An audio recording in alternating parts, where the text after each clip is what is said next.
Uh, good Dr. morning. Krishnamurthy, sir. Yes.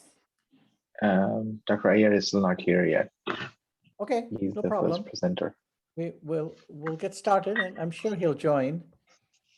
And is Dr.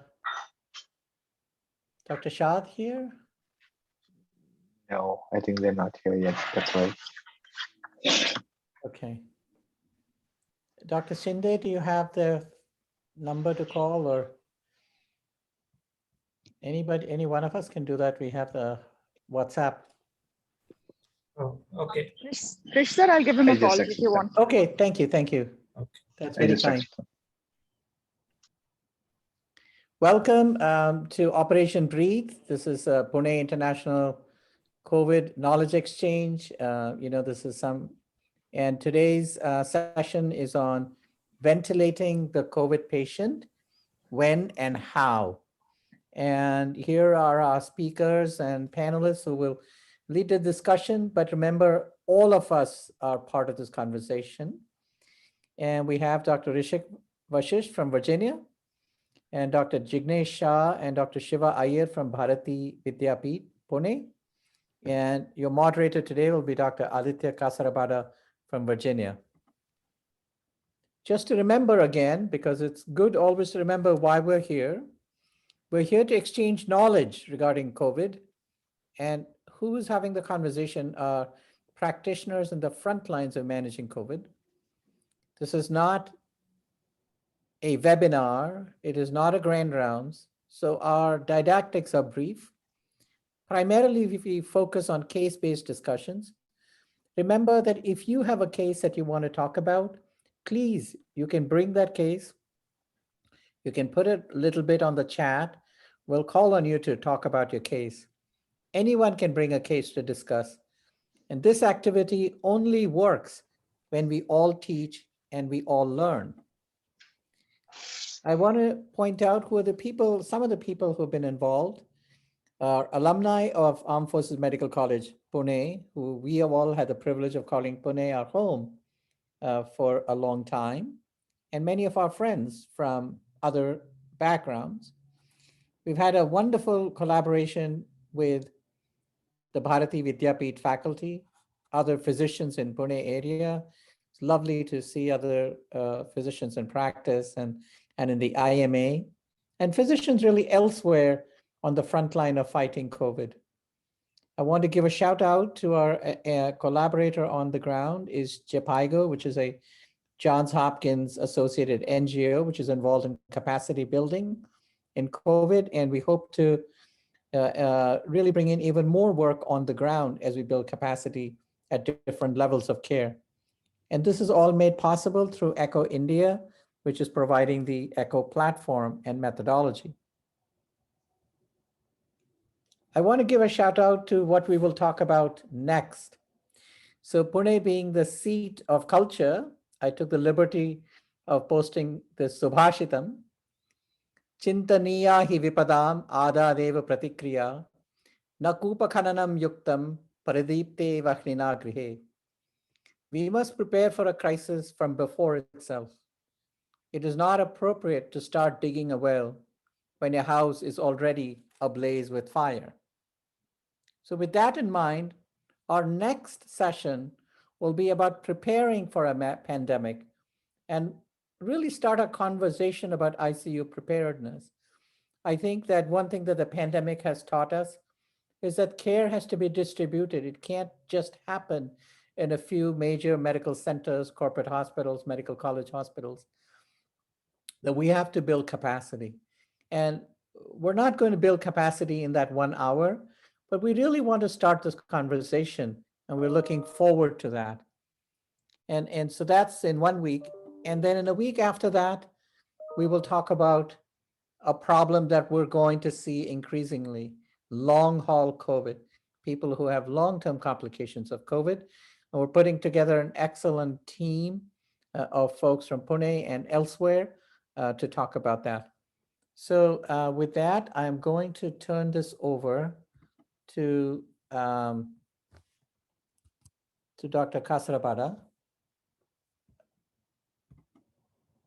Aditya? Yeah, Dr. Iyer and Dr. Shah are having some connectivity issues. They should be getting on shortly. But in the meantime, I thought, oh, Dr. Shah is here. That's great. In the meantime, I thought we can start off because this has always been such a wide-ranging group of people. I thought it was worthwhile starting off with the first poll question. Akash, do you mind putting up the question? It's just to get a sense of where everyone is at in terms of their management. Do people actually use mechanical ventilation or not in this group? So the poll's open if people can start voting. Yeah, please do vote. This is really important because this is really, unless it is of meaning to you, this activity is not of any benefit to anybody. So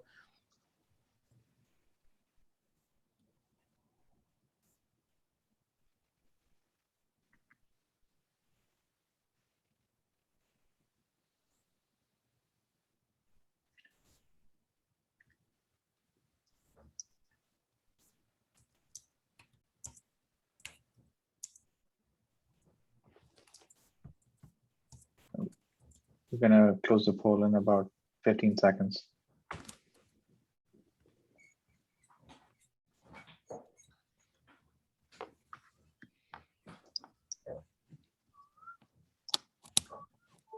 Hi, everybody.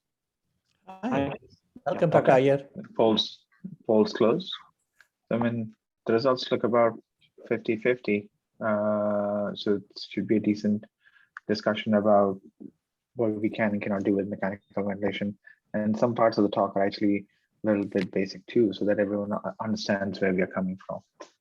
I think we have a good set of speakers here who are each and every one is an expert in their own right when it comes to mechanical ventilation. So I think you're going to get different perspectives on the problem, from both sides of it. Without much more delay, I'm going to let Dr. Iyer start because he's the one who's starting up the series of talks. Dr. Iyer, do you want to start sharing and presenting?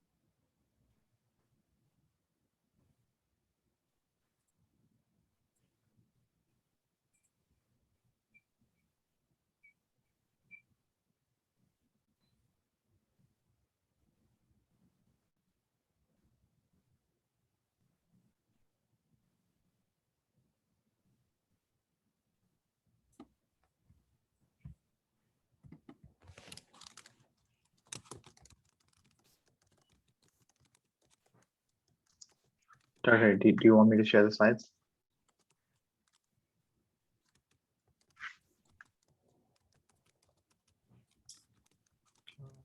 Dr. Iyer, sir, you're on mute.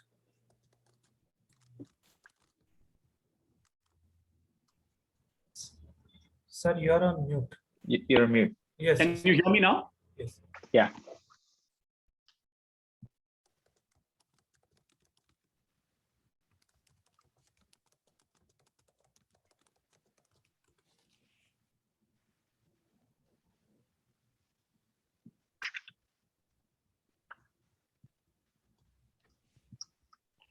Can you see my screen now? Yes. Okay. So these echo sessions have really been fantastic. And this first question has set the stage, I think. So we have about 42% people who are using invasive mechanical ventilation. So all of Jignesh and Rishik's efforts will not be wasted. Yeah. So I hope we'll have a good discussion, and we're going to try and keep it as basic as possible so that those who are not ventilating will also get an idea as to how invasive ventilation is accomplished and the difficulties. So this is what we're going to do today. Yeah. So we know that there is a great variability in the outcome from mechanically ventilated COVID-19 patients. And we have seen when we have lesser patients and our less overwhelmed, then our mortalities are lower. If we are overwhelmed and we have scarcity of resources, especially in terms of trained doctors and nurses, then our mortality creeps up. And we've seen this not only in India, but there are well-published international studies. I can remember one from New York and one from Italy, where the mortality was in excess of 80%. So does that mean that invasive ventilation is not going to benefit patients?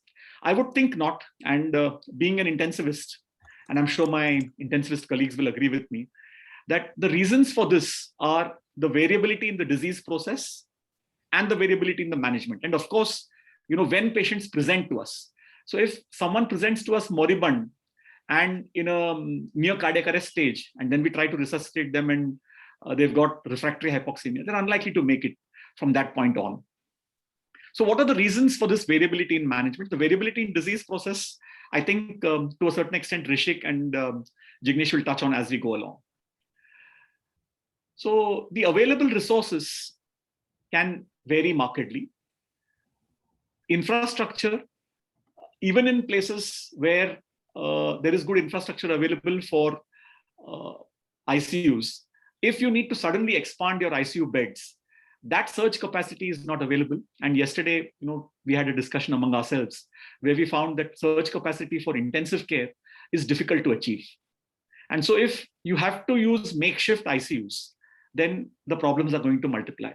So we have had problems from our side, with electrical supply, with UPS backup, with ventilators requiring battery backup for longer than 30 minutes, oxygen going short, and so on.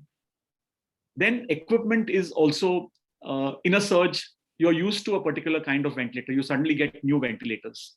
So your nursing staff is not familiar with it.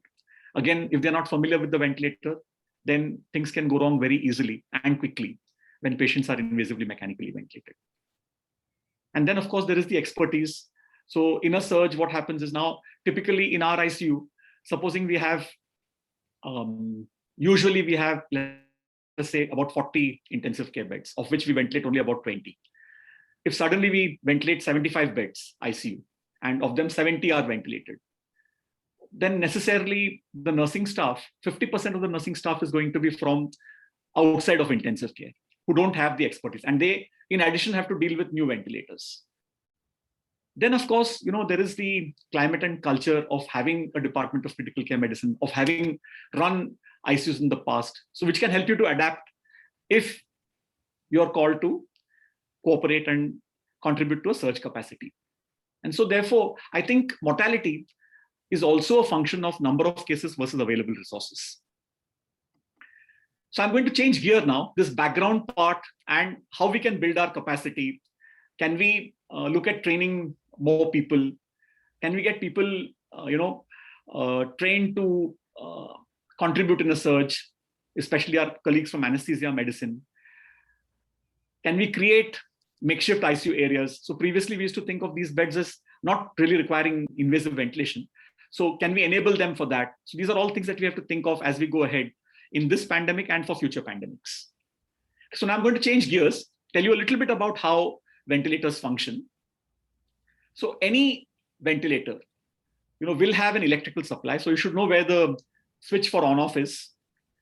You should know what the pneumatic requirements are. So all ventilators will require oxygen. And the oxygen needs to come from either a central supply, where the pressure is between 35 and 50 pounds per square inch.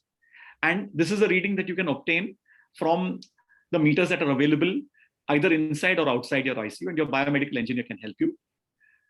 If you don't have central oxygen supply, then you will have to use a jumbo oxygen cylinder. And there are these flow meters that can give a fixed output at 35 to 50 pounds per square inch. And that pressure will be required for the ventilator, the oxygen, for it to be able to blend oxygen and air effectively and give you FiO2 from 21 to 100%. So oxygen is very important. You cannot have low pressures. So ventilator will not then deliver what oxygen you require. And an alarm will go off.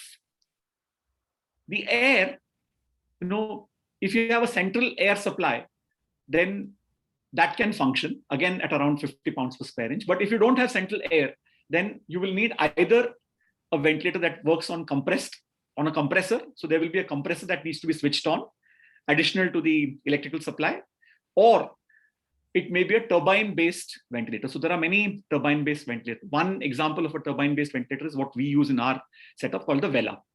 So this is important. So electrical supply, pneumatic requirements, you should know. Then you should look at the battery backup.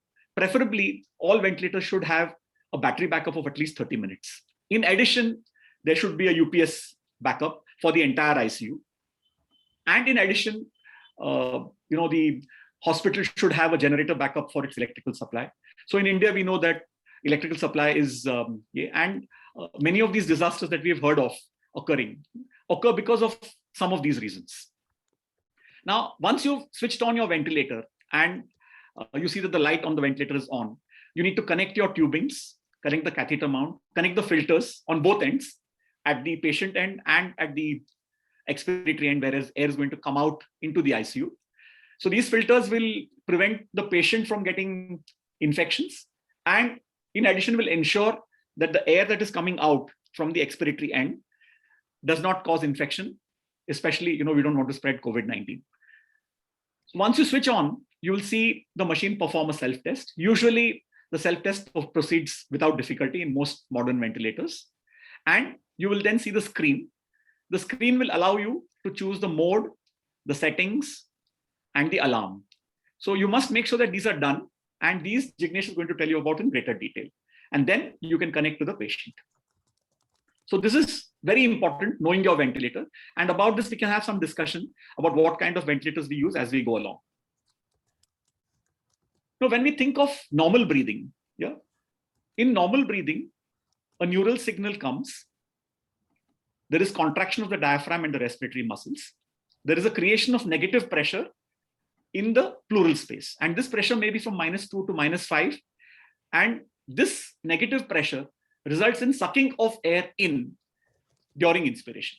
And the pressure that is achieved in the lung may go up to 5 centimeters. So if you see the transpulmonary pressure or the change in pressure is only about 10 centimeters. If you see mechanical ventilation, the pressures will be anywhere between 15 to 20. And if the lungs are stiff, you may require even higher pressures to achieve adequate tidal volumes. Exhalation is a passive process. So that's normal breathing. And the great advantage in normal breathing is that the lung is not exposed to higher pressures. Now, in mechanical ventilation, what happens is the machine will activate the breath. The setting is usually time. So supposing you've set a respiratory rate of 15 per minute, then you've got 4 seconds. So every 4 seconds, the machine will activate a breath. In addition, the machine may allow patients to trigger the ventilator by their own effort, by either flow or pressure. So this is called trigger. Then once the ventilator is triggered, inspiration is delivered, and it is delivered to a predefined limit. So this predefined limit may be pressure or volume. So this is called limit. And this predefined pressure or volume is something which the clinician sets in order to achieve a particular tidal volume. Now, if the machine is not able to achieve this tidal volume, you will get an alarm. So you have to keep a watch on the alarm to see if either the volume is delivered or the pressure is not delivered. In pressure limited ventilation, you need to keep a watch on the tidal volumes and the exhaled minute volume. In volume limited ventilation, you need to keep a watch on the higher pressure. So this is very important. So trigger, limit. Then there's a change from inspiration to exhalation. And in volume control or pressure control, this will happen with the help of time or sometimes by patient effort. So this is called cycle. And exhalation is passive as in normal breathing. So please remember trigger limit cycle, TLC. The other abbreviation for TLC is tender loving care. So trigger limit cycle, if you ask what is the trigger, what is the limit, what is the cycle of modes, then you will be able to figure out how your mode is doing what it has to do. So here you can see that I've put volume control, and pressure support using this trigger limit cycle classification. And you can see that for volume control, the trigger is time. Usually it may be flow or pressure. The limit is volume and cycle is time. For pressure control, the trigger is time. It may be flow or pressure generated by patient effort. The limit is pressure and the cycling is time. In pressure support, which is a spontaneous mode, which allows patients to decide the trigger, but also decides to decide the limit. So even though the upper limit of pressure is decided, the patient can vary his own inspiratory time. This is judged by reduction in the patient's inspiratory flow. And then, of course, cycling, like I told you, is flow, and the limit is pressure. Now, this is something you have to keep in mind. I'm sure Rishik and Jignesh will refer to this time and again. So you can see that you have airway pressure at the beginning of this equation. And in the figure, you can see that airway pressure is pressure measured at the mouth. So this pressure is the pressure within the entire respiratory system. Now, this pressure in the entire respiratory system is a composite. So what is it a composite of? So it is a composite of the pressure required to overcome the resistance in the airways to achieve a flow. Okay, so that's the first component of the equation. So flow into resistance. So if I have to find out the resistance of the airways, then resistance will be pressure upon flow. Then once the air reaches the lungs, I will need a particular pressure to overcome the elastance of the lung and deliver a particular volume. And then, of course, there will be a baseline pressure within the lungs, which is described as positive end expiratory pressure or the baseline pressure. So please keep in mind this equation. I'm sure we will be referring to it as we go along. Now, as with all interventions, invasive ventilation is beset with problems. And these are some of the problems that can occur. So we have barotrauma and volutrauma, especially in diseased lungs. You can have barotrauma, volutrauma. I'm sure those of you who are using mechanical ventilation have realized that during this surge, we have had more than our share of barotrauma. So spontaneous mediastinum, pneumomediastinum, spontaneous pneumothorax. So we'll discuss this as we go along. Then volutrauma is to be prevented by limiting the tidal volume. So don't use more than 6 ml per kg. We'll be looking at this more. When you initiate mechanical ventilation, there is going to be a decrease in the venous return and drop in blood pressure. So you need to treat this emergently. You need invasive monitoring maybe of the blood pressure to decide to treat it. Infections, because you have invaded the respiratory system. So nosocomial infections is a big problem, and especially in resource limited or constrained settings in pandemics, secondary infections are very common. There is a need for sedation and paralysis. So what happens is you've converted a patient who was conscious into someone who's unconscious, and now is going to require management with a number of ICU things that you require. And this usually goes by the mnemonic fast touch PID. So I'm going to stop at this stage with my talk. And maybe Aditya, you want to share your screen, or shall I just read the slide, the next one, and then ask Jignesh to start?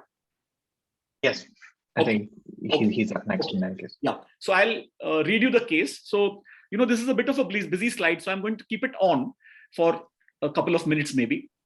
So this is a 47-year-old doctor who was brought to the emergency department. He has history of diabetes and hypertension and has undergone angioplasty a year ago. His RT-PCR was positive, and the last 4 days he has been on home isolation.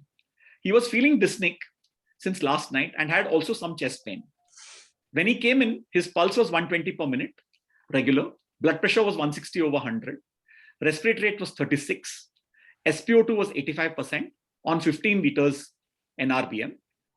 The ECG done was normal. The lab investigations were sent. Remdesivir, dexamethasone, and LMWH were started.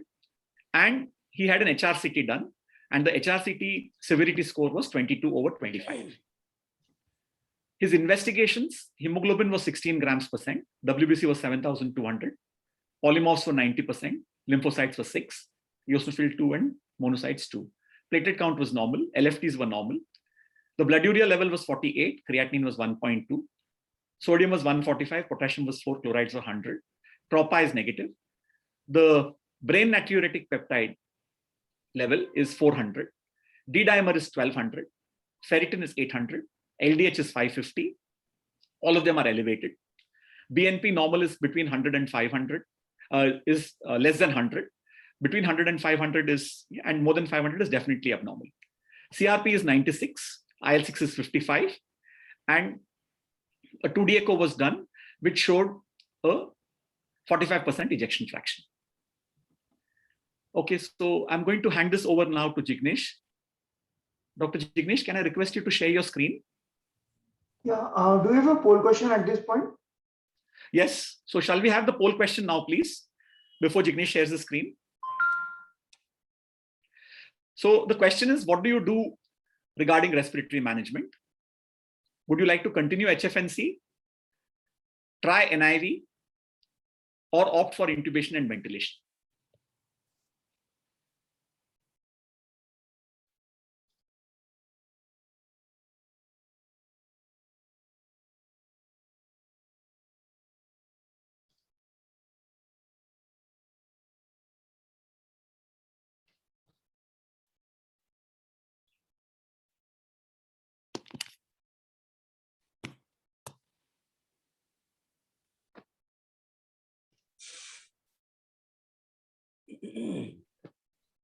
We can close the poll in 10 seconds.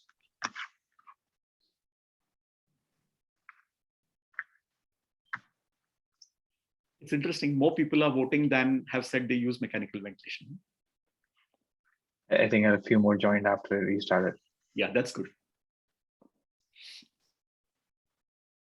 Okay.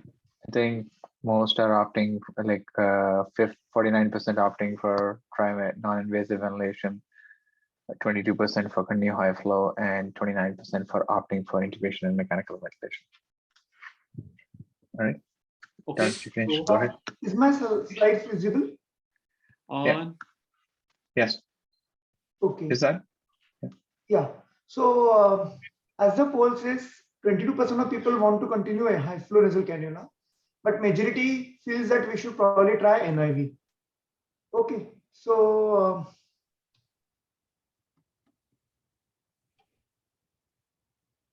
HFNC was started in this patient because on NRBM the saturation was only 85. Yeah. And 6 hours down the line on HFNC we observed that the pulse is 100 per minute. The blood pressure was 140 or 90. The saturation is 91% with 90% FiO2 on HFNC and flow of 60 liters.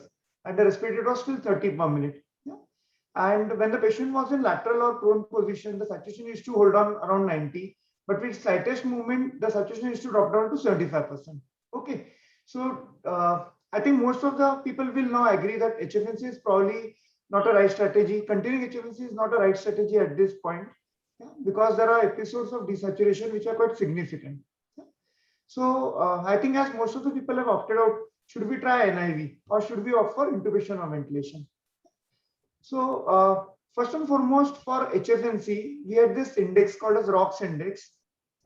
And it was actually devised for non-COVID patients. This paper had come down in 2019, which looked at ROX as a predictor for HFNC failure and need for intubation. So basically, it is simple to do at the bedside. It is saturation divided by FiO2 and the entire thing divided by respiratory rate.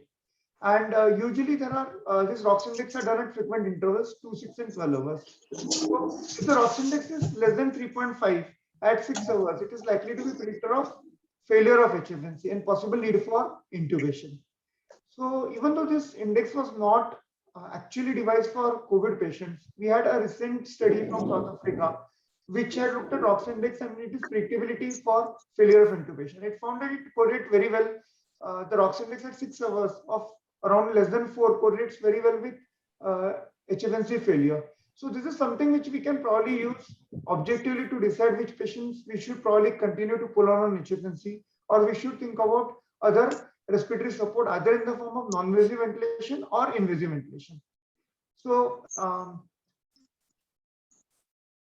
in our case, if you look at the respiratory rate, FiO2 requirements and saturation, 90 saturation on 90% FiO2 and a rate of 30, the ROX index is roughly coming at around 3.5.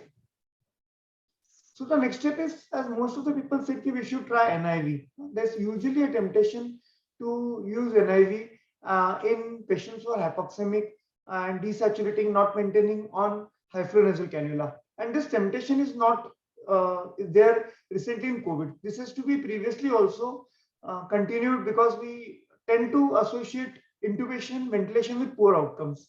So even in the pre-COVID era, if you look at the use of NIV, none of the recommendations are grade 1 recommendations for use of NIV in ARDS, in acute hypoxemic respiratory failures. In a cohort of patients in LungSafe, which was a large observation study with around 2,800 patients and around 500 patients on NIV, we observed that around 50% of people had failed NIV trials. Yeah? And those who failed NIV trials have very high mortality levels, which are crossing more than 50%. So traditionally, if you see, should we use NIV? So based on our previous understanding of NIV in acute hypothermic respiratory failure, probably this temptation is not correct. Yeah? But in the context of expertise, in the context of surge capacity management, yeah, we all feel that NIV is easier to manage, yeah, as compared to invasive. It may not be true because NIV requires more frequent and more vigilant monitoring. Yeah? And we must have all heard about concept of patient self-induced lung injury. So in NIV, when the patient makes an extra effort, the volumes are usually not controlled, and these extra volumes associated with extra effort will produce a higher transpulmonary pressure. Yeah? So negative intrathoracic pressure, positive alveolar pressure will produce a larger transthoracic pressure. And apparently this transthoracic pressure is associated with lung strain and lung injury. So this is one of the caveat where probably we don't know whether really NIV will help in longer terms. Yeah? But a shorter trial of NIV can be tried. We usually do it in our units till we talk to relatives, we convince them about need for intubation. Yeah? And it usually uses a bridge to intubation. Clearly, you should not use NIV if the patient is badly hypoxemic, especially saturation is 75-80%. Yeah? Avoid temptation to put the patient on NIV and try to get the saturation up. If the patient has got shock or if the patient has got other or multi-organ dysfunction, other organ failures. So this is a short brief about NIV. Now coming to invasive ventilation, as we have discussed previously, there is no golden rule. Yeah, and it has to be disease specific. It has to be based on the response to treatment. If somebody is responding well to HFNC, his saturations are okay, there are no episodic desaturations, his ROX index is reasonably good, yeah, and he looks comfortable, tachypnea has settled down, we may continue. But other way around, if we feel that the patient is not responding, then we may have to consider invasive ventilation. Always have to consider risk-benefit ratio, and we have already seen the risk of invasive ventilation in the previous slides. So coming to invasive ventilation, the first and foremost thing we need to do is intubation. In the best of the circumstances, prior to COVID, we have observed that ICU intubation is associated with 40% incidence of clinically significant events. So this includes desaturation, this includes hypotension, and this is quite significant. And remember, in COVID patients, we have something called a physiologically difficult airway. So even though anatomically the airway may be normal, the physiological results are so poor that removing the patient from high flow nasal cannula, pre-oxygenating, giving an induction agent itself may precipitate significant life-threatening hypoxemias. In the best of the circumstances, we observe about 50% of patients developing significant hypoxemias during the episode of intubation. And over and above that, there are different challenges. Yeah, the operator may not be trained. In pre-COVID era, we used to have a trained person who used to take a lead for intubation. You may have to have a compromised manpower. Yeah? You may have a compromised operating conditions. Yeah? Often initial days, we used to try avoiding aerosol exposure by putting the patient in the intubation heads, yeah? The tents, intubation tents. And what we have observed in initial those days that it used to make intubation more difficult. Yeah? So then we moved on from that to a proper personal protective equipment. Yeah? So those are operator challenges. The patient challenges are definitely significant. Yeah? There is a huge sympathetic surge associated with intubation. There is significant amount of desaturation which is observed in most of the patients. You will observe because of positive pressure ventilation, because of lack sedative medications, because of the anesthetic agents which are given, yeah? And because of the sympathetic drive which goes off as associated with these drugs, the patient are going to develop a significant event. Yeah? So this all makes intubation potentially a life-threatening procedure, yeah, in this context. So what we have to do to have intubation as safe as possible, the most important thing is preparedness. Yeah? So we're going to look at these aspects of preparedness. So environmental preparedness, we have to know each other, we have to know the environment. Ideally, it is recommended to have intubation done in a negative pressure isolation room. But I'm not sure, most of the units in Pune don't have a negative pressure isolation room. So what we do is we try to keep a patient in a room. Yeah. And it was possible initially that we were taking a patient into a room with good air exchange and we are intubating them there, we are stabilizing them and they're shifting them out. But with the surge, it was not possible to even move the patient. The patients are intubated on the same beds which they were on. Yeah? So environment concerns are, we have to have ideally negative pressure isolation rooms, but at least good air exchanges. Operator preparations are the operator has to take all the precautions related to aerosol generating procedures. So there is no shortcut to PP in this circumstance. Yeah, even though most of the units have moved away from a proper impermeable plastic or PPs, the most of the units will still don only cotton gowns. Yeah, but ensure that the face is absolutely covered with a visor, with goggles, with a N95 FFP3 grade N95 mask and a head cap. So operator, first and foremost, is operator has to be safe. Operator has to be the most senior person, yeah, the most capable person to intubate. We can't afford to give a junior person intubation in these circumstances. The operator should know his team.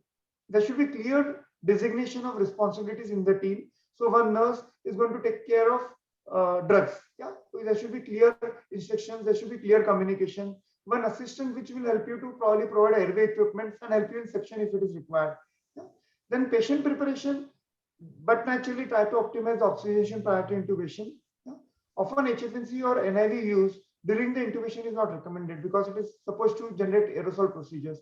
But what we've observed in our units is if the patient is put on NIV, yeah, as a bridge to intubation, we do continue with NIV. We ensure that the mask fit is tight. We ensure that the HNEF, that is bacterial viral filter, is put at both ends of the expiratory port of ventilator and at the patient end. Yeah. So the dead space issue is a transient issue. Okay, then preparation of patient, hemodynamic assessment, proper monitoring, having a good intra-IV cannulas, having a drip running, be prepared to administer vasopressors. Almost all patients are going to require short duration vasopressors peri-intubation. Yeah? If possible, secure an outline before. Yeah? Often patients are not cooperating in this hypoxic state, but you should be prepared to insert an outline as soon as the intubation has been done. Yeah? Equipment drugs, it's always better to have a standardized trolleys with all the equipments. It is recommended to use video laryngoscopes because that takes you away from the airway. Yeah? So if you have a Magrath video laryngoscope with a screen where the images are transmitted through cable or Bluetooth, you can actually stay behind and do the intubation watching the screens. Yeah? It is also possible to some extent with channeled King vision laryngoscopes. With conventional laryngoscopes, inevitably you have to bend down, you have to monitor, you have to look into the airway, yeah, and it creates proximity to the patient.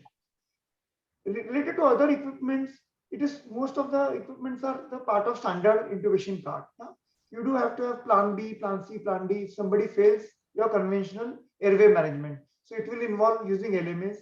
We do have LMAs in all our intubation carts. They are quite cheap. Disposable LMAs have to be put in the intubation carts. A commercial needle cricotomy kit is also recommended. Yeah? And a walkthrough through the larynx before the intubation is something which is very important to identify cricothyroid membrane. Yeah? In the patient part, there is something more which is assessment of the patient for airway. Yeah? This is a part which is often skipped in ICUs.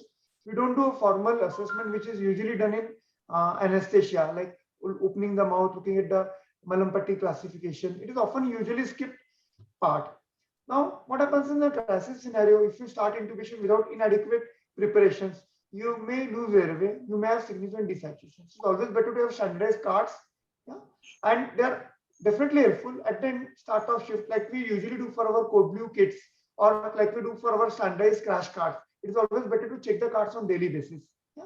Use of checklist may be helpful in these scenarios, and you have to have some sort of training, especially for junior trainees, so that they know the airway management plan. Yeah?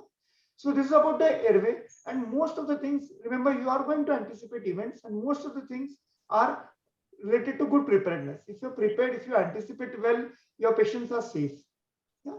So now the next thing is, we have started off the ventilator, we have connected the patient, we have confirmed the air entry, preferably with capno. I'm not sure most of the units have a capnograph to monitor, but we still use 5-point auscultation methods to confirm the endotracheal tube placement. Now the first question will come is, now I'm going to connect the patient to ventilator. To which mode? Yeah? So we've seen that modes are basically the means by which a breath is delivered to the patient. So we usually, in a patient who has had a rapid sequence intubation with the help of sedative paralytic drugs, yeah, will require a control mode of ventilation. Yeah, and if you look at the volume control and pressure control thing, yeah, pressure control may seem to be physiologically more better mode of ventilating, but what has happened is with experience, with what we say, the familiarity of the mode, yeah, and with ability to monitor graphics in a better way, most of the units still use volume control mode for initiating ventilation. Yeah? The flow pattern is constant.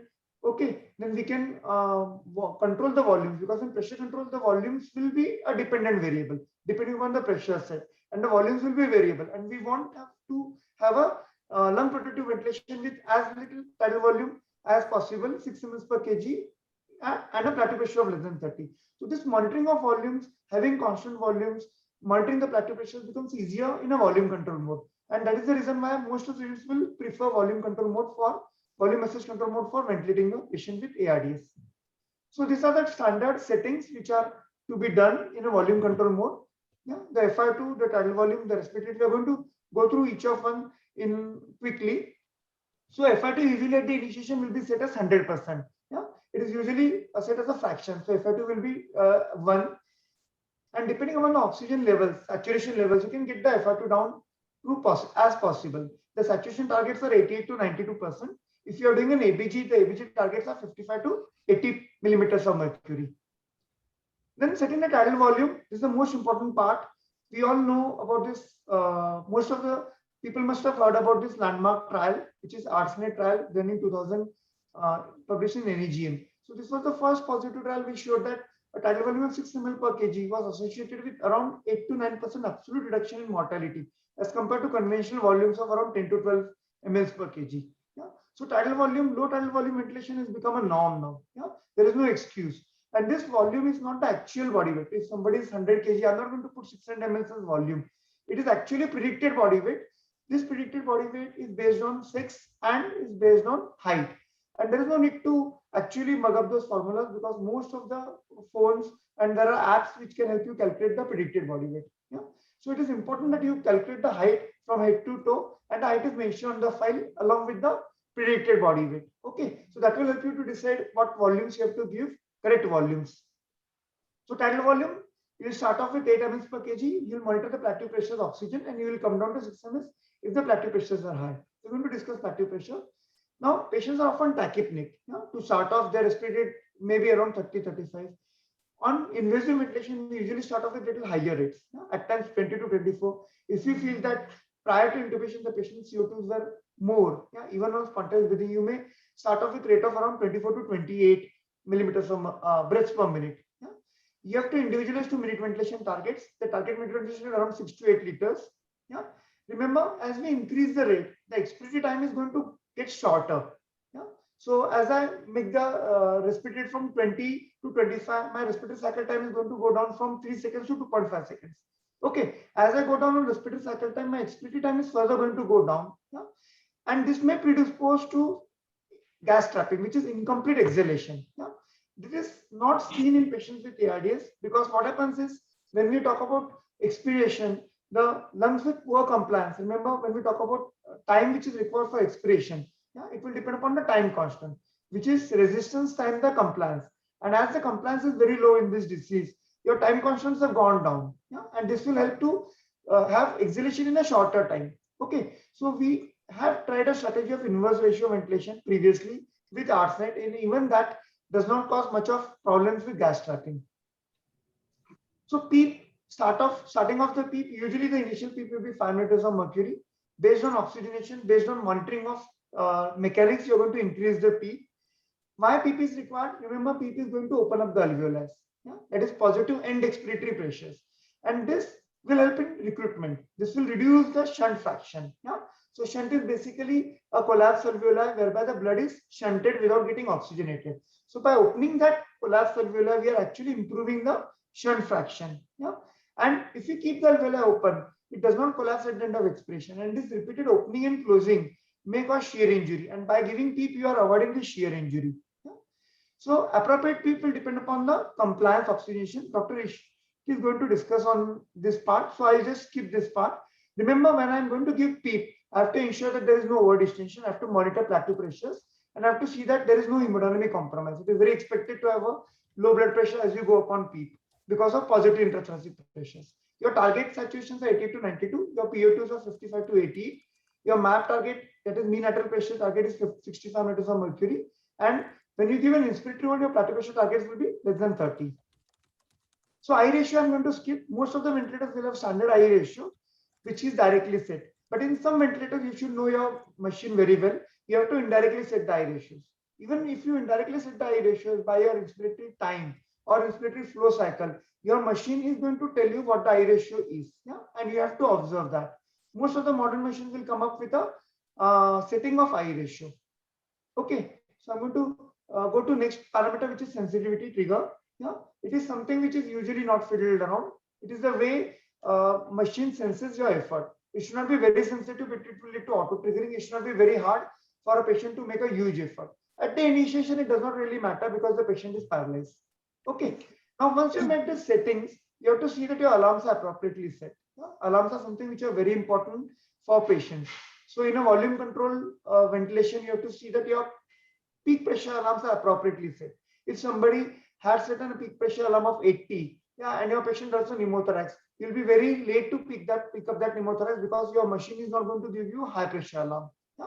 And as you initiate the patient on a ventilator, you have to stand by the patient and monitor for the ventilatory parameters as well as hemodynamics.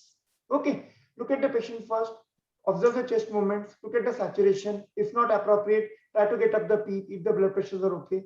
Hypotension is very common. You should be prepared with fluid challenge and vasopressors. You have to look at the mechanics. You have to look at the scalars, which probably we won't be able to cover in this short time, and do a blood gas after 30 to 60 minutes. Okay. So normally, for the mechanics part, ventilating COVID, we have to see that we are not over distending or we are not creating any harm to the patient. For this, we have to look at inspiratory pause pressures. Yeah? So we do an inspiratory hold. When we do an inspiratory hold, remember your flow is 0. Yeah. So if you look at the equation of motion, yeah, your flow into resistance, which is the airway component of pressure, is going to be 0. And whatever pressure you monitor at the airway will be equivalent to the alveolar pressures. That's why giving an inspiratory hold and monitoring an inspiratory pause pressure is going to tell you about the alveolar pressures, and which is in turn going to tell you about the alveolar over distension. And our target plateau pressures are 30 meters of mercury. Okay.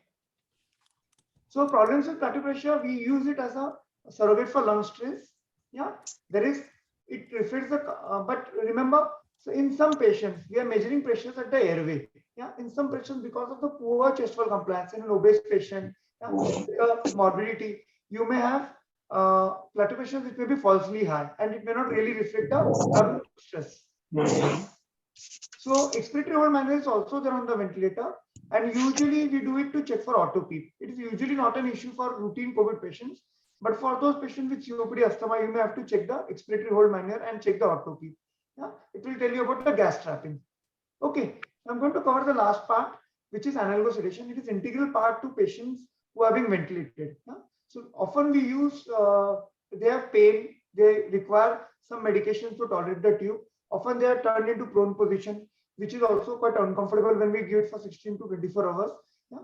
The drugs which are usually used in our setups are benzodiazepines, midazolam, and opioids, usually fentanyl. Okay. So what happens is we have a lot of data related to benzodiazepine versus non-benzodiazepines, and which suggests that the non-benzodiazepine drugs like dexmedetomidine, propofol may be better. Yeah?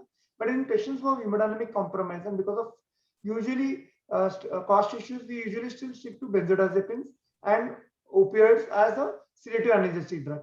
You are supposed to use standard monitoring scales for sedation, yeah, and analgesia like CPOT or behavioral pain score.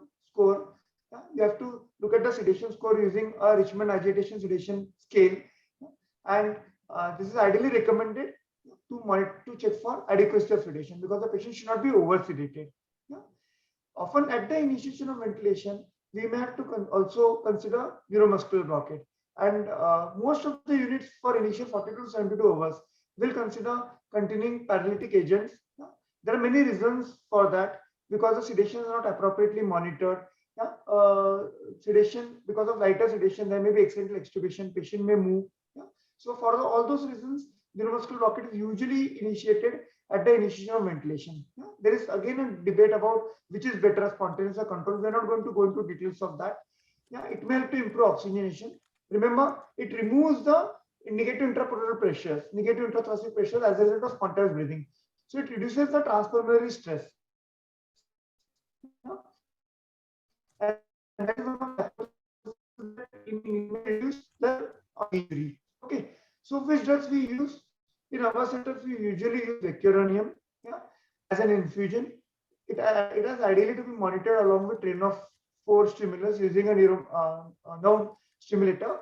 But most of the times it is not possible in most of the units to monitor. Yeah. But vecuronium is the drug which is routinely used. Atracurium is another drug. For induction, we often use either scoline or ocuronium. Yeah. Drawbacks will be, especially in this COVID scenario, polyneuropathy and diaphragmatic dysfunction. Yeah. So I think with this, I'm going to stop. Dr. Aditya, you want me to? No, I think this is great. I think at this point, Dr. Vashish, he's going to share his screen and talk a little bit more about what are the further options for ventilation. Thank you, Dr. Shah, for giving a very nice overview of the basics of mechanical ventilation. Rishik, you want to share your screen? Yes, I think there is a question here. Dr. In Dr. Iyer's presentation.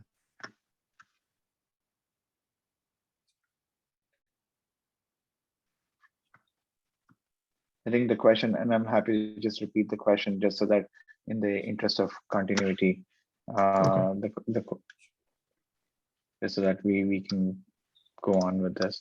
So the question then ends up being like, an hour later, the patient is on controlled mechanical ventilation with a tidal volume of 420 cc's with an ideal body weight of 70 kilos. Rate is set at 20 per minute, and ITV ratio is 1 to 2, FiO2 is 100%, and a PEEP of 12. The plateau pressure is showing up as 28 with a total PEEP of 12. He's given 1 liter of fluids because his blood pressure is dropping, and he started on noradrenaline as a vasopressor. His CVP is 12, his MAPs are 65, and his urine output in the last 8 hours is 250 cc's. His blood gas is 7.25, PCO2 is 65, PO2 is 50, bicarb is 20, and SpO2 is 85%. The chest X-ray shows that the tube is in good position with bilateral inhomogeneous opacities which are there. What should we do can't next? hear.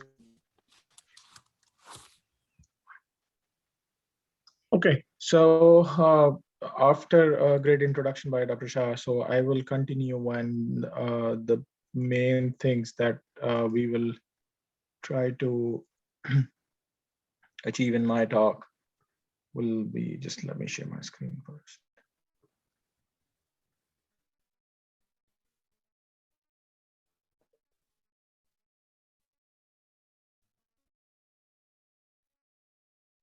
I already told you oxygen targets for ventilating patients with COVID. The next thing we will talk about is how to optimize PEEP and what is an optimal PEEP, or if there is an optimal PEEP. We'll talk a little bit about maneuvers. We'll talk about presentation proposed and without delving much into the mechanisms of hypoxemia, what I'll try to do is just focus on the basics of the clinical management here. So the targets, what are our clinical targets for managing a COVID ARDS patient? So obviously our PaO2 target should be 55 to 80. Permissive hypercapnia, this should be kept in mind. Normalizing a pH can sometimes lead to higher respiratory rates. It can lead to air trapping. ARGNet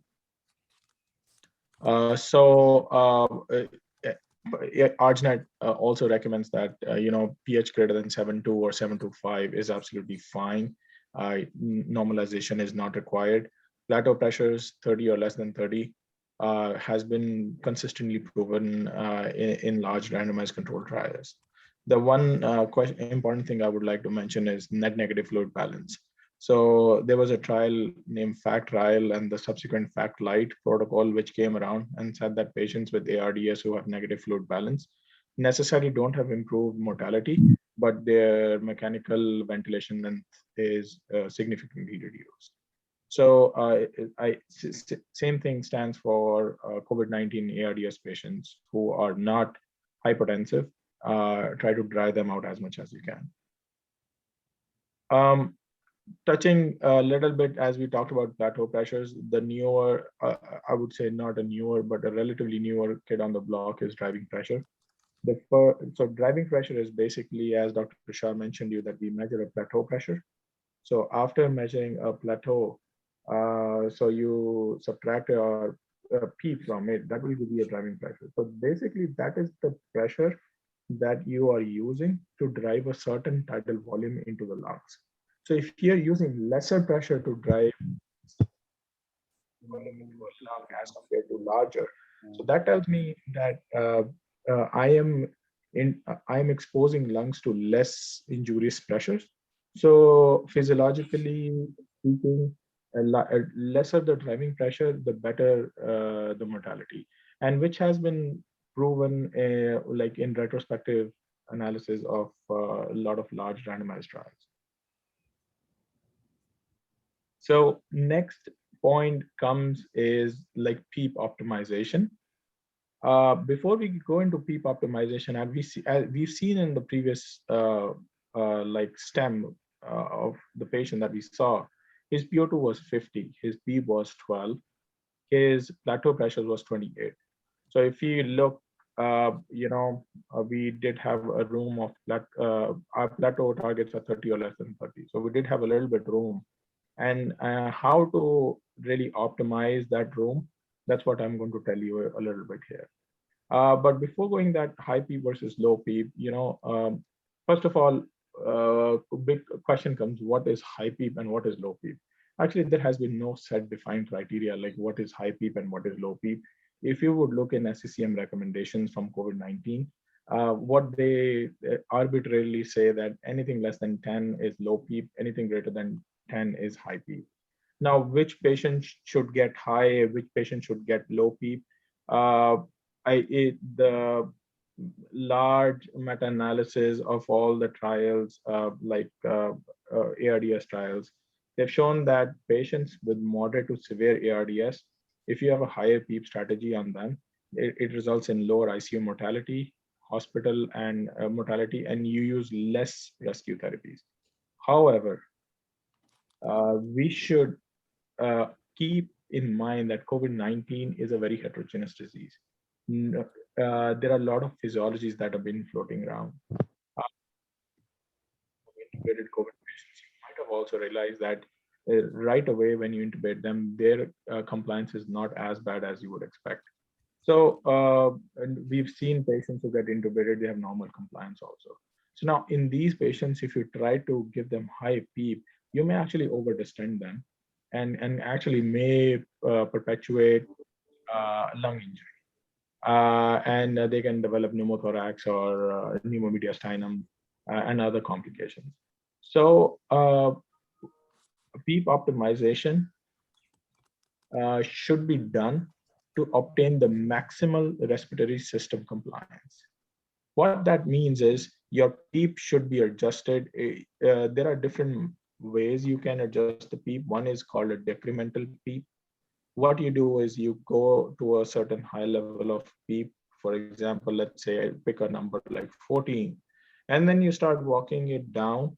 If your compliance of your respiratory system is increasing, that means you are able to drive a certain, that your pressures on the ventilators are going down significantly with just a small change in your PEEP. That means that your lung is getting more compliant.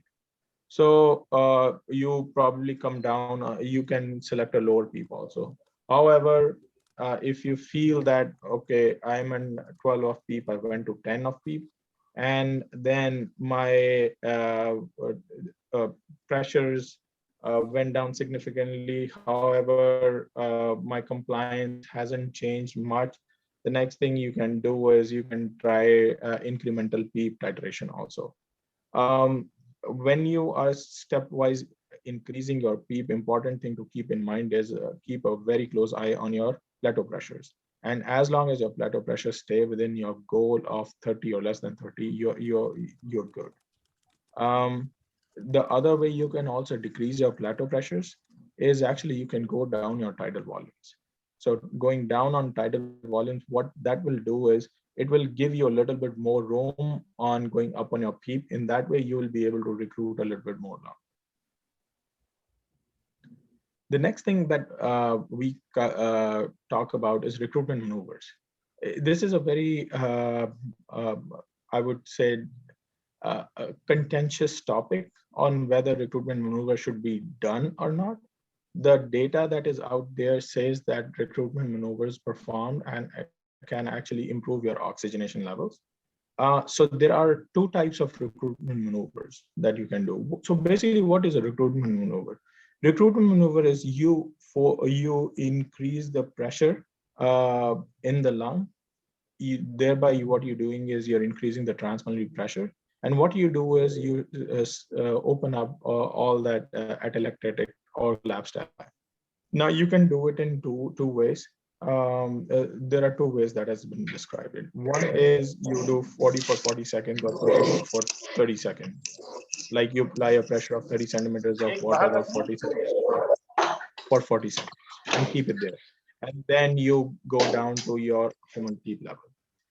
Another method is an incremental PEEP titration. Like you start on 25,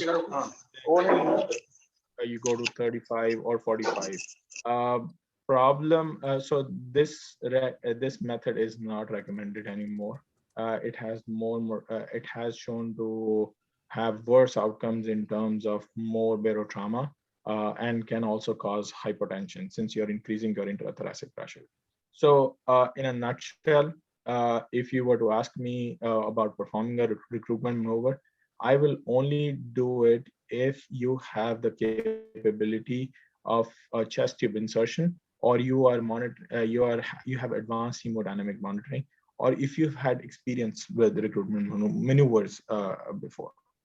If you have not done a recruitment maneuver before, I would strongly suggest either not do it or try to contact an expert center or an intensivist, which is fairly comfortable in guiding in doing recruitment maneuvers. The most important part of ARDS management, apart from low tidal volume ventilation, I cannot stress enough, is prone position ventilation. So there are only two things as of now in ARDS that have shown to improve mortality. One is low tidal volume ventilation. The other one is, I'm talking about prospective validation. And the second is prone position. So basically what you do is anybody whom you think that you have maximized your ventilator, like you have set them on optimal PEEP, you have them on appropriate rate, and still their PF ratio, their PO2 to FiO2 ratio is still less than 150, and their FiO2 is 60% or higher, then you should prone them. You should not wait longer to prone them. You should try to prone them early in the disease course. And I'm talking about patients who are mechanically ventilated. I'm not talking about awake proning. As alluded to in the previous lectures, awake proning as of now improves your oxygenation, but it has not shown to improve mortality. And if you're waiting for if you are delaying intubation for awake proning, that can worsen. So there are a lot of videos on YouTube which are very informative. And before you prone anybody, the suggestions from our standpoint is that you should have a protocol in place, and you should have defined roles of all the people that are involved in proning. The videos on YouTube will actually walk you through each and every step, and they're very easy to follow. So benefits of proning are not just in improving oxygenation, it also helps in improving your carbon dioxide clearance. And it also mitigates your lung injury, but the way it mitigates your lung injury is it actually homogenizes the pressure that the ventilator delivers all throughout the lung. And it also, the other important thing it does is, it improves your hemodynamics. What it does is it decreases your pulmonary vascular resistance, decreases your RV afterload, and it is very good for your right side of the heart, which is suffering because of ARDS anyways. So as I said previously, establish a protocol before you actually prone a patient. Have a couple of dry runs with the staff. Every patient, every person should have a designated role. There should be a person who is holding the ET tube and the head. There should be one person who is managing the lines. And everybody should follow a leader in the group and should do a stepwise fashion proning. We have to be very cognizant to pressure injuries. For example, you can get corneal abrasions. You can have pressure injuries from where the tube goes, and at least all the pressure points. The contraindications, the main ones that we can think of are not proning anybody. If they have an unstable spine, if they are hemodynamic instability, like if there are a lot of vasopressors, and you think that, okay, they're probably going to have a cardiac arrest in the imminent time. So there's no role of proning those patients because it can be challenging to perform CPR on those patients. Then another, it's a relative contraindication is overweight or obese patient. This is so much so for protecting your caregivers more than actually a patient-related issue. The last quick mention that I would like to do is about the ECMO. So ECMO, it's obviously used for the sickest of the sick patients of ARDS who, despite your conventional mechanical ventilation, after you've prone those patients and you're still struggling to oxygenate them, then is when you should start thinking of proning. If you are in a resource-rich environment where ECMO is available like within hours, then a suggestion is not to wait for starting inhaled Flolan, inhaled Velitree, or pulmonary vasodilators. But however, if this ECMO is not available right up front, then you can use other rescue modalities also. So the criteria that we are using currently in our center, we are using the Eolia criteria. So Eolia was a big trial that compared ECMO versus conventional other rescue therapy. So anybody who's got a PaO2 of 60 for 3 hours or 80 for 6 hours, or their CO2 is greater than 60 millimeters of mercury with a pH of less than, its pH of less than 7.25, not 3.5, for at least 6 hours. So before you call an ECMO center, there are few absolute contraindications where ECMO is futile. If you have somebody with an advanced age and a clinical frailty score of greater or equal to 3, if they've been intubated for greater than 10 days, there have been some centers, including ours. It's not really robust database, but we've been kind of patients who've been intubated for about 7 days or so, we tend not to consider them for ECMO. Traditionally, they have been shown to have poor outcomes. Patients who've got significant comorbidities, like they have end-stage renal disease or they have advanced cancer, and you don't see their lifespan to be greater than 6 months to 1 year. If they have multi-organ failure, like liver function is deranged, or they have a CVA, they have coagulopathy. Coagulopathy is one of the important things. If you're already having coagulation problems, more than likely when you go on ECMO, you need them to be on blood thinners, so which can create a lot of problems.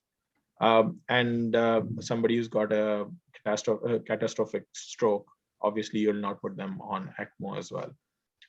Now, one thing about ECMO before, so I think rather than calling an ECMO center at the spur of the moment, if you have a definitive flow chart as to how you're going to proceed with patients who don't do well with your conventional mechanical ventilation, that is going to help the ECMO center who's going to receive your patients. What I mean by that is, for example, you should know which center you're going to send your patient to. You should know the criteria that center is accepting. Important, how you're going to transport those patients. So all these are the logistical problems that you would have to consider. Just a brief, I think we've touched base on this plateau pressure. I just wanted to reiterate, like plateau pressure is when you do an inspiratory hold, and then the pressure that the peak pressure declines into what is known as plateau pressures. Plateau pressures is the one that your parenchyma actually experiences. Another important thing is to recognize dysynchronies on the ventilator. If you see something like this, when you have double triggering, like two breaths given simultaneously together before the first exhalation starts. So those are double trigger breaths. Also, sometimes you can call them reverse triggering depending upon the sedation parameters. These are bad. These are bad because you're doubling the tidal volume that the patient is receiving. You are perpetuating or you're increasing the lung injury. So when you see this, either you increase the sedation or you look at the factor that is the patient acidotic, try to correct that. If not, then paralysis may be considered or should be considered in these patients. Another place where you would consider paralyzing or deep sedation is if you see extreme work shifting, where the patient is having deep inspirations, is dipping below the baseline. And as pointed out by the white arrows, that is extreme work of breathing on a patient on a ventilator. This is in a nutshell the ARDS management protocol that we've been using. I don't know if you guys can see in the screen, but this is probably in a nutshell of what Dr. Shah mentioned, and then subsequently what I did mention in my slides. Now we can entertain any questions or any case scenarios that you would like us to walk through. Thank you. I think before we do that, I'm just going to show the summary of all the things that we have been talking about. I think basically the things to understand is, ventilation of for COVID ARDS patients is very nuanced and has to be tailored to each patient. Patients can have while there are protocols out there, you have to realize that you have to make adjustments for each patient because everyone breathes slightly differently. Know what your institution's hospital treatment centers capabilities are, not only in terms of how they can manage the patients in terms of their expertise of people around, but also in terms of, do you have the capabilities to monitor these patients, because these patients can decompensate fairly rapidly. Generally accepted targets are plateau pressures under 30, permissive hypercapnia to keep a pH greater than 725, a PaO2 target of between 55 and 80, and a SAT goal of 88 to 92%. Now, these are all similar to conventional ARDS that we apply for COVID as well. As Dr. Vishesh was also pointing out, we really need to, and Dr. Shah also, we really need to monitor vent graphics for patient vent synchrony, because this will give you a lot of information upfront, which you can sort of troubleshoot before it becomes a bigger problem down the road. And the last part, which is always there, is if you do not have the capabilities, early transfer is always recommended, because there's no heroism here, because early transfer has been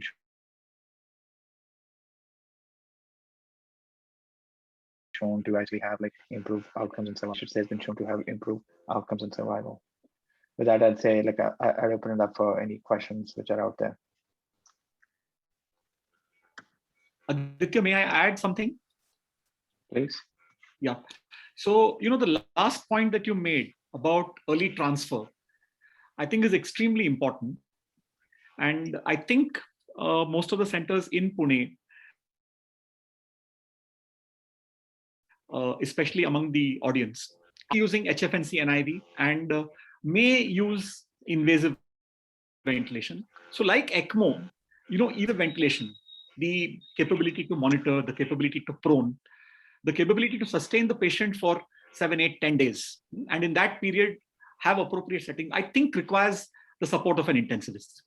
So I think even if you think that your patient is salvageable, then early transfer, even for patients to require invasive mechanical ventilation, is going to help. And for that, then, setting up a liaison with larger centers which have intensivists may be an important step. Of course, when you're overwhelmed, you don't get beds, transfer is not possible. And like Jignesh pointed out, intubation can be difficult. So you may not be able to intubate. That may lead to. So there are myriad problems. But early transfer, so therefore, having an ambulance which is appropriately equipped with a ventilator. If you're going to consider ECMO, invasive ventilation is one, the other is ECMO, then there are a couple of centers that send their ECMO team, initiate ECMO in your place, and then arrange for safe transport. So that may be an option which is better than trying to shift the patient on ventilator. Something can happen on the way. So, and there are a couple of hospitals in Pune which do ECMO sometimes. In the first wave, we were not at all able to do any patient with ECMO. And, if you use the criterion which Rishik suggested, 10 days of so most of those days were being exceeded. And people were not doing ECMO for patients who were COVID positive. They waited till 14 days and they became negative and then did the ECMO. So those were first wave problems. I think we've done more ECMO with slightly better results in the second wave, and sending to a high volume center where they're doing a lot of ECMO. So there is a person in Mumbai who's got an exclusive ECMO center. There's one in Hyderabad, one in Chennai. And they arrange for an ECMO enabled ambulance to transfer to the airport and then use the air ambulance to transfer appropriately. So these are some additional points that I wanted to tell about this. Thank you. I just want to step in here. I know that this is a very involved discussion, and I'm so glad that the speakers, really made it so lucid. Want to talk a little bit about our plan for the next session, because as we discussed, we don't ever want to be digging a well when the house is on fire. And so some comments about, how we plan and who the target audience is. Perhaps I'd like to hear from the speakers as well about that. Dr. Krishnamurthy,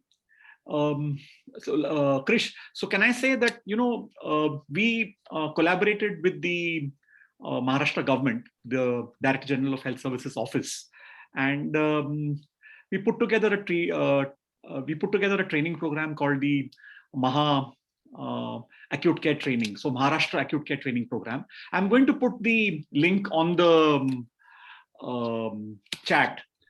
People can use and look at this link. So this gives you a project manual, which is arranged as a ebook and as PDF slides, and also videos on mechanical ventilation. So especially module 7. So module 5, 6, 7 are HFNC, NIV, and invasive ventilation. And in the invasive ventilation, much of what we discussed here is given along with tackling some practical aspects related to ventilation. Only thing, the ventilator used there is the PM Care ventilator called the CV200. So you will need to modify it according to your understanding of what your ventilator is. So are you proposing that people do a little bit of homework? Yes. Review this, and perhaps we can talk about it next week? Yes. Is that what you're... So these are 9 modules. And like I said, the later modules are the ones which tackle difficult aspects. The earlier ones, I think most are familiar with infection control, drug treatment, those things which we tackled in the previous ones. But I think you need to go through the material. And if you're really interested in enhancing your capacity, then we need to work on that. And if you're going to talk on building capacity, then next time, then Krish, we need to then put together people who will be able to help us to do that. Yeah, I think this is where we really will hope that JPIGO, as our implementation partner, will really help. And would somebody from JPIGO briefly mention about what you all have done at other centers in intensive care capacity building? Just even a few words would be good enough. So JPIGO is implementing a RISE project, which is funded by USAID. And we have done a tie-up with the All India Institute of Medical Sciences in the country. And there currently some staff trainings are going on the ICU care. And also there are e-grants round are happening every week where doctors present the case and the experts comment on that. So currently these kind of sessions are going on, and we are also actively collaborating with the institution for the oxygen audit, then vaccination support, and other requirement as per the system. So fantastic. So we could actually target something like this for our Pune area. Do you think, Dr. Shinde? Yes, of course. E-grant rounds is something which is in my mind, where practitioners present their cases and there will be a discussion around it. It will be totally case-based discussion, not didactic, that we can think of. Okay. And others, participants, I'd like to hear from you. You know, just a couple of sentences of what do you see that at our next session, and something about target audience. I know we talked a little bit that it can't just be intensivists. Any comments, Dr. Vashish, Dr. Iyer? No, I mean, I think we've covered most of the points, and in building capacity, we can look at how we can help people to, create pathways and have algorithms. So like Rishik pointed out, and Jignesh has also been saying that if you're going to do prone, even in centers which are able to provide intensive care backup, you need to have prone teams. So we need to see how. One question was asked on the chat by Dr. Bagli, to which you answered, saying that does using low tidal volume ventilation, does it reduce the mortality? So of course it does, but it will reduce mortality only if you're able to provide the appropriate milieu. And that environment milieu is having an appropriately trained intensivist, appropriately trained ICU nurse, and the capability to be able to manage invasively ventilated patients for at least 7-8 days. Otherwise, then it becomes an exercise in futility. You intubate someone, you'll be able to rescue them temporarily, but then you'll not be able to provide a good outcome unless you're able to provide the appropriate milieu. So these are some of the things that we need to cover. The other thing, Aditya, you had spoken about, NIV and ventilation. So does Rishik, there was a question in the chat. So does Rishik want to tackle that when do you go from NIV to invasive ventilation? And remember, I mean, even the first answer to the poll question, more people opted for NIV than HFNC. I think that has partly to do with the availability of HFNC and the fact that there is this perception about HFNC requiring more oxygen. So Rishik and then maybe Jignesh. So yeah, that's a very important point, and I think important point to stress here is NIV in a time-limited trial is good. And the factors that you have to look when you're doing a time-limited trial are your tidal volumes. If your tidal volumes are within, let's say, 6 to 8 milliliters per kilogram of your ideal body weight, then continuing, if you're meeting your oxygenation targets, seems reasonable. However, if if the patient is dependent on it for the next 24 hours, and you're not able to get the patient off the BiPAP or a CPAP, that itself is an indication saying that you have to proceed to invasive mechanical ventilation. Third thing is, if you have to look at the work of breathing, if you see the patient is having intense respiratory efforts in terms of, you can actually look on the NIV graphs also.